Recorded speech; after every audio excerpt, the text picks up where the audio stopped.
The first target to the downside has been acquired, and the plan is following our thesis just like we've stated. There are signals that are bringing our lower bound targets to light. Preparation for these targets is absolute key. Welcome back to the channel on this Thursday. This is ARCa, and let's dive into ticker symbol FNGR. Let's kill them, team.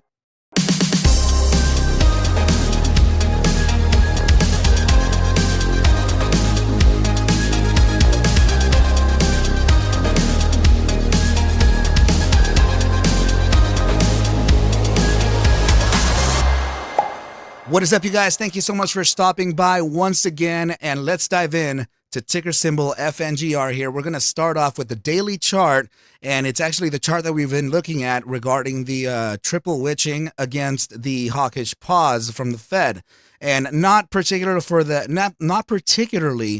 that reason, but for the reason that we used this downside target of almost 19% as an example for the current downtrend that we're facing right now, right? So we pointed this out just about a few days ago, and we were talking about a potential downside here of an additional 19% leading to the target of around $4. Let's just highlight it. Here we go. Of about $4.84, and we ended up touching $4.85 before facing a bounce here. We are currently sitting at about $5.04 post market. Okay, so this is what I was talking about, using the one iteration, right? So if we were to use just one time as an example here, it wouldn't be as credible. But it is curious that we faced that target right to the bottom side of this, almost 19% drop, just like we did on this iteration here in let's see, September 26, 2022. So yeah, I don't know that this is the absolute downside, and I have reason for you to observe. Okay, so, but yeah, this is where we're starting. We already got the first target that we were talking about to the downside, right? So yes, the 484 is there, but our main focus was around 430 to 467-ish, right? So we're still kind of, I'm still kind of observing those targets because they're kind of shining out. They're really, how can I say this? They're popping out to me even more, right? Not because we're facing the downside, but because how the formation is playing. This is breaking inside. Let's just go ahead and show you that next chart, right? So that you can understand exactly what I mean. So this here, right? So I know it's a little difficult to see with this. I can just get rid of this real fast.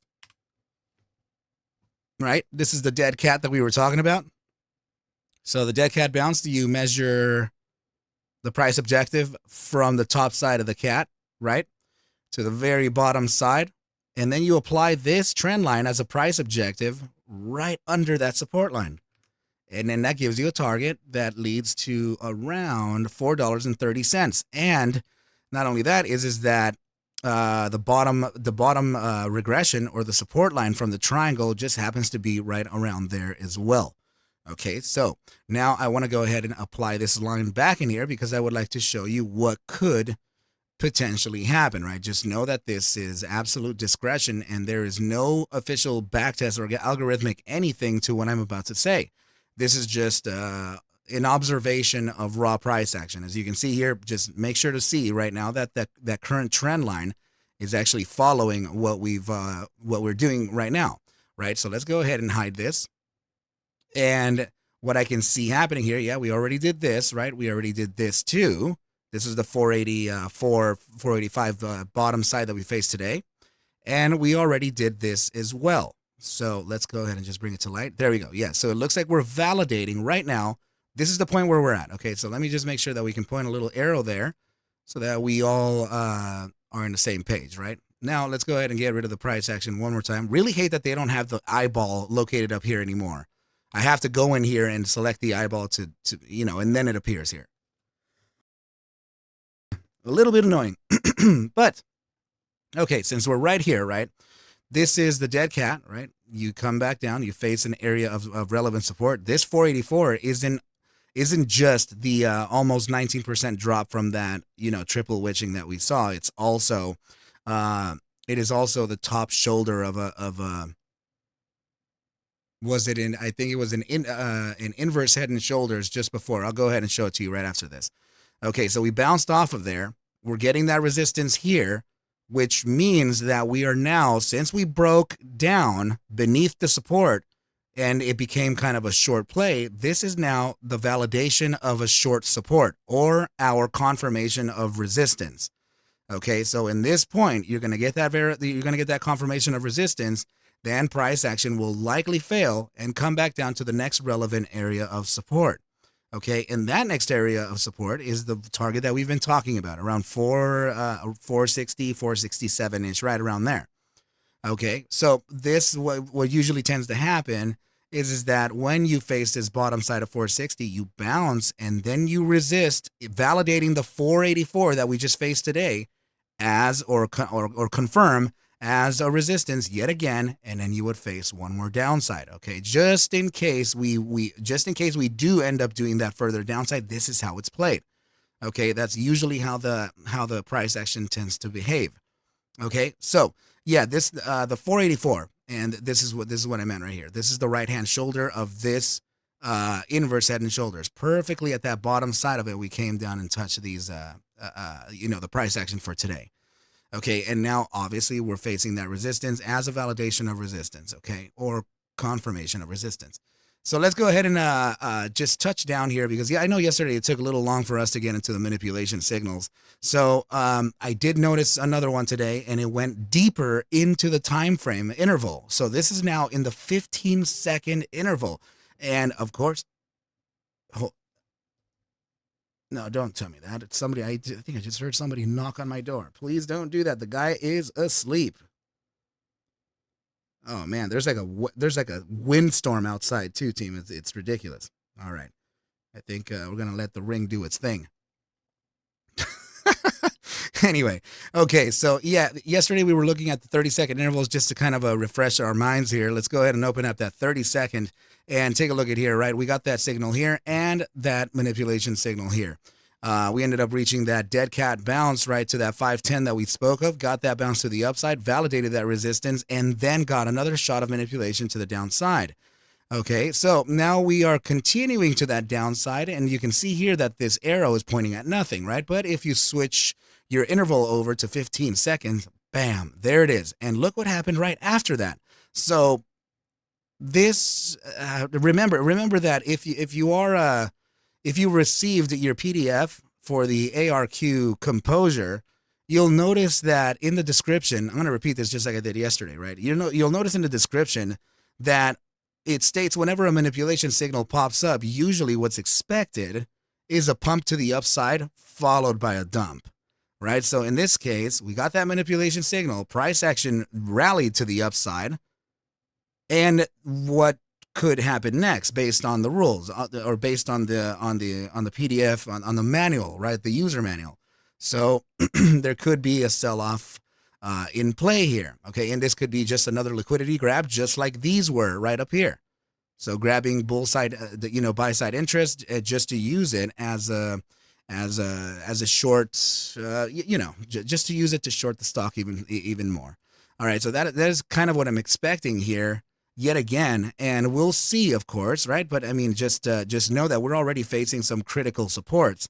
Not inflection zones, but critical supports. We already broke that inflection zone, being the triangle, right? This right here, the $5.10 zone was essentially our inflection, and now we could be looking at some other relevant supports. And I do have to say that this, I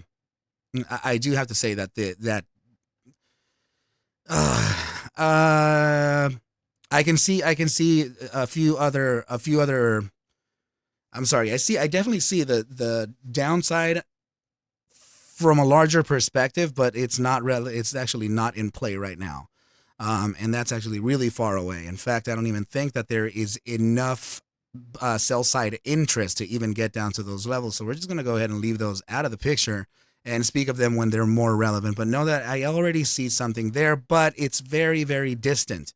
And when I feel that the distance is too far or too far-fetched for us to mention, I will rather not speak about it to prevent any type of market manipulation, right? So we're just going to let the play out the way it's going, and we're going to track it as it moves. But so far, our projections are coming to light. right? So now, 4-hour time frame, this is highlighting the bottom side of $4.34 if we were to reach the bottom side of the Bollinger Bands. So what I'm thinking here is that if there is a shot to reaching that 434 bottom, then there also is a shot to recover right away, all the way up to that $5.54 zone. Max amount of volatility could be presented when and if price action reaches down to these levels. Now, let's go ahead and take a look at this chart here, because this brings to light that $4.30 zone some more. I want you to focus on this gap right back here from when we reached that high of $9.80. This gap is located right at the bottom side of $4.21. Okay, so now that you know $4.21 is the very bottom of that gap, the top side of that range is, guess where? 442, which puts 430 where? Well, right in between that, right? 50% of returns right in between that. You know how I do this. I set my range and I set a focus, right? So now the focus is 430 within this range here. Looking pretty good, right? Now, if we're looking at the, I just want you to remember, we're going to come back to this, okay? Remember the target of, actually, it may be a 421. I see I slightly moved. There we go. Okay, let me see the low of this, actually. Low is 418. Okay, so yeah, if right here it's saying 419, it's fine. All right, so I just want you to remember that target because I'm going to show you something else, right, regarding that. Okay, so if we are proposing here that we can drop to that 442, aka 434, with the focus that we're talking about, then we immediately have to take a look at the fibs, the Fibonacci ratio, the geometrics here from before, because we were able to take a Fibonacci ratio from this point here. This was on Tuesday, August 29th, to the lowest point of that swing high to swing low, so that we can determine where we were going to go as a top side for a resistance level. And as you can see here, we had the 2.72 at 794. We reached 797, pulled back, right? So in this case, if you can look right over here, the knot 382, which is the bottom side of the golden pocket, is landing at 445. And I'm already talking about a drop to 442 with a focus of around 434. It's okay. We still have 434 right in between here, which is a 50% of the returns between the knot 382 and the knot 236 Fibonacci ratio. So what I'm saying here is that there is a good chance that we can use the golden pocket for a bounce to the upside, because this is a very bullish area to be in. That's not to say that we can't fail it. I'm just saying that there is a possibility or a potential where we can use this area as a bounce. Okay, now going back to that target, right? Going back to the target of around 418, 419, whatever that was. I want to come back here to this chart. This is the triangle, right? That we're using the dead cat for validation to a downside, focusing on that 460 target, aka the dead cat bounce target being 430, right? But if we were to continue to the downside here, these are bi-hourly candles, right? 2-hour candles each. Let's just say that we fast forwarded here a little bit more into Friday, right? So what is this actually looking like on Friday? Look at the bottom side here. You see the target to the right? It's actually $4.23 right at the bottom side support of this triangle. I'm just saying that there's a lot of things rhyming, and this is what I meant earlier, that a lot of our downside targets are starting to come to light, right? So the play starts to become more and more obvious. Now, know for a fact that this is just the bottom side of the range. There's no way that we can assume that we're just going to reach that just because we're going to reach that. Because what happened here? Look at this. This is $5, almost $6. Price action came to drop to $4.50 before it made a huge rip all the way up to $5.22. Even here, right? Price action started to fail. We never actually went all the way back down. So I want you to kind of keep that in mind too, right? It's not always that we're going to face a huge downside. It feels like it, right? It feels like it when price action is declining and declining and declining, and it feels like we're going to reach all the way to those bottom side targets, but that's why we're preparing now. We're preparing so that we are aware and we are ready for a potential drop of that magnitude. Okay, so now, one more thing highlighting that $4.60 target is actually this, right? So just to bring out to light again that it's not for sure that we can drop all the way down to those levels. This is now the second chart highlighting the $4.60 zone. Breakout from the huge descending broadening wedge, and it could have been failed validations here. And now we're coming back to validate that support one more time, right? The conversion of this line here, it was resistance, and now we want to convert it into support. And that is highlighting the specific target of $4.65, 67, right around there. Okay, so yeah, let's just make sure that we keep all of these things in mind before we make some rash decisions. We just have to make educated choices here, right? And it is up to you to determine what is best for your P&L. Okay, so RSI, a little bit of consolidation here, 30-minute time frame. I do have to say that the RSI signal is very close to that the gravitational zone of the bearish weakness percentile, right? And we are upside of the SMA 14, represented by this pink line, which is pretty good, right? This means that we can be pressured to the upside.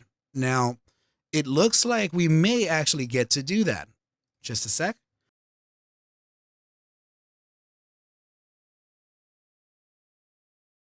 Okay. Yeah, it looks like we may actually get to do that. I mean, the 5-minute time frame, I'm sorry, the 15-minute, 10-minute, and 5-minute are at a little, actually not the 5-minute, just the 10 and the 15. They are at a little bit of a risk because we can face a potential drop here since we are in the gravitational zone of the bull weakness percentile. So a little bit of downside here could be expected too. But this is very short term, 10-minute time frame, you know. So going up to the 30-minute time frame, right, we're within this opposing side of the gravitation for an upside. Take a look at your bi-hourly. Your bi-hourly time frame is also in the gravitational zone, in this case being the bear strength percentile. So this area here, we could actually get pulled to the upside. Same situation here with the 4-hour time frame. It is very, very close to approaching that gravitational zone. Okay, and it's already crossing upside of the 14-day simple, just like the bi-hourly is. Okay, so now these time frames, what I'm saying here is that these are very critical time frames to start giving the influence to the larger ones, starting with the 8-hour and, well, honestly, the 6-hour as well, right? But the 6-hour is pretty much in that same situation. It's in the gravitational zone, suggesting actually a succession upside of that SMA 14. So this may actually get a good push to the upside, and then we will resist at this gravitational zone, pull back to validate the support of the SMA 14, and continue onwards and upwards.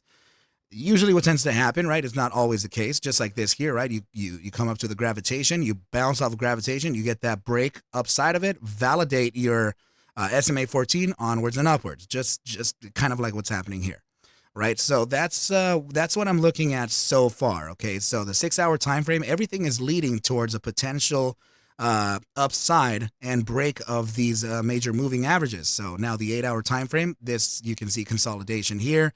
You can see some slight consolidation here on the 12-hour because we are doing that. We're bouncing from gravitational zones, like just up and down this area sideways, right? So same situation here on the bi-daily time frame. It's yes, it is pivoted towards the downside, but it's also in the gravitation here of the bear weakness, meaning that we can push up and then resist again from the gravitation. So as soon as the shorter time frames start to show that real buy-side conviction, that's when your larger time frames are going to start to react positively or negatively, right? It really depends on what they choose, but so far they are favoring the bulls little by little as we approach and inch towards those bottom side supports. Okay, team, so now you know the play.